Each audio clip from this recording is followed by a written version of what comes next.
Ce matin, je marche dans mon verger, l'air est doux, la lumière se faufile entre les branches, et partout autour de moi, il y a des fruits mûrs, mirabelles, poires, pommes.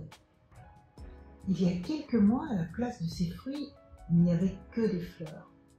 Et encore avant, seulement des bourgeons, et même encore avant cela, le bois de l'hiver.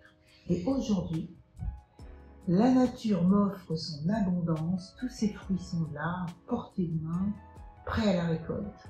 Et en les voyant, je me dis, et si la vie était comme ce verger, pleine d'abondance, juste devant nos yeux?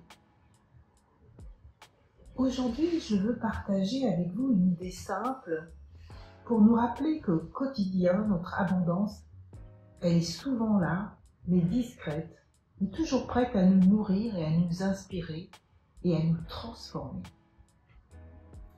Souvent, on cherche l'abondance dans des grandes choses matérielles, un gros salaire, une maison immense. Et si je passais chaque jour en pensant à mes rendez-vous, à mes soucis, je ne pourrais pas traverser mon verger en voyant tout ce que je vois ce matin.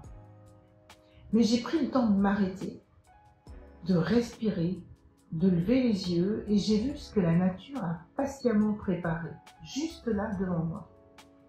Le chant des oiseaux, les nuages qui passent. C'est comme le soutien à un ami. Elle est là dans ces multitudes de petits moments, comme les fleurs du printemps devenues des fruits d'été. Dans nos vies aussi, l'abondance se cache parfois dans de simples choses, le simple fait que nous respirons, le simple fait que nous avons un toit, que nous avons des personnes à qui parler, même un rayon de soleil qui réchauffe notre peau. Alors je vous propose aujourd'hui d'observer autour de vous tout ce que vous pourriez considérer comme un cadeau. C'est un peu comme ces fruits, on peut les manger en l'état, mais aussi on peut les transformer en confiture, en tarte, en jus. Et de la même manière, on voit ces petits moments de la vie qu'on peut transformer en gratitude pour booster notre énergie. Chaque sourire qu'on reçoit, chaque compliment, chaque moment calme est un fruit à cueillir. Et en étant reconnaissant pour ce qui est déjà là, vous cultivez un état d'esprit qui attire naturellement l'abondance. C'est pareil pour l'abondance dans nos vies. Ce n'est pas seulement recevoir, mais c'est aussi transformer. Transformer un talent qui peut devenir un projet, une rencontre qui peut devenir une collaboration, une leçon apprise qui peut devenir un conseil qu'on partage.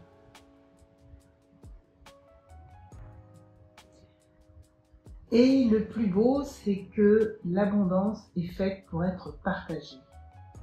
Quand on en a en surplus, comme ces fruits, comme aujourd'hui, ces mirabelles, vous en donnez à la famille, aux voisins, aux amis. Et c'est pareil avec les belles choses de la vie. Un compliment peut devenir un sourire. Une bonne nouvelle peut égayer la journée de quelqu'un. Partager, c'est faire circuler l'abondance et cette circulation la rend vivante et dynamique. Et ça revient toujours à nous d'une manière différente. C'est un cercle vertueux. Je sais que dans quelques mois, ce verger va perdre ses feuilles et que l'abondance ne sera peut-être plus présente, pas autant visible, mais elle se prépare dans l'ombre. Dans nos vies, c'est exactement la même chose. Parfois, il y a des périodes de vide, mais ça prépare la prochaine récolte. Alors aujourd'hui, je vous invite à faire votre propre tour de verger. Pas forcément un verger réel, mais le verger de votre vie. Observez qu'est-ce qui a fleuri ces quelques mois. Accueillez, savourez chaque petite victoire, chaque douceur. Transformez, faites-en quelque chose de grand. Partagez. Laissez circuler ce qui déborde. Faites confiance et honorez les cycles de la vie. Alors, quels fruits allez-vous cueillir aujourd'hui? Je vous invite à prendre quelques instants pour regarder autour de vous et identifier 2 ou 3 moments de votre journée comme preuve d'abondance et de le partager en commentaire. Abonnez-vous, mettez un pouce. L'abondance n'est pas une chance réservée à quelques-uns, elle est là, autour de nous, prête à être vue, prête à être accueillie et transformée et partagée.